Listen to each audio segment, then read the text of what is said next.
In today's video, I'm going to teach you Guide with Squarespace and account.squarespace.com. By the end, you'll know exactly how to move from the Squarespace start page into your account dashboard, open your website workspace, and add a code block to display your privacy policy and terms on your site.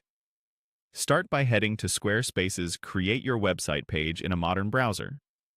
This landing page is where Squarespace showcases templates and the site builder, but we're using it as our entry point to reach your account tools. Make sure you're on the official Squarespace domain to keep things secure.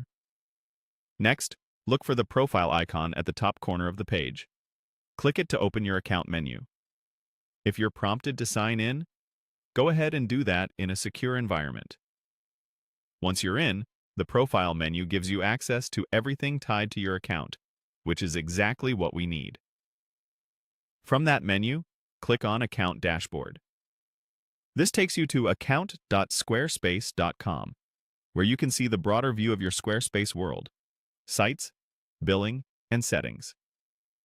Think of this as your mission control. It's a reliable place to jump into any site you manage and handle updates efficiently. Inside the dashboard, click on Website. This brings you into the website workspace for your Squarespace site.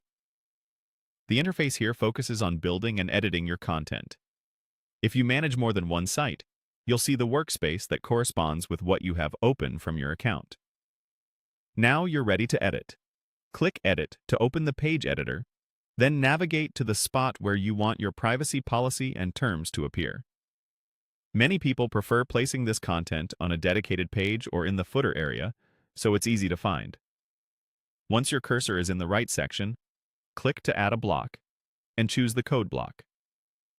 This is different from a regular text block. It lets you paste or write HTML so your policy content renders exactly as intended. Paste your policy code into the code block.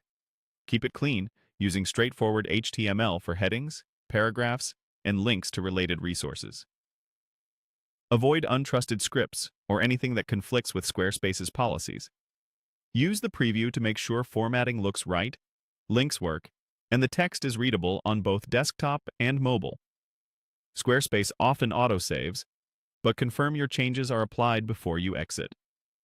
It's a good practice to revisit this page periodically to keep your policies current as your business or regulations evolve. That's it. You started at Squarespace's main page, opened your account dashboard, navigated into your website workspace, and used a code block to add your privacy and terms. You're all set.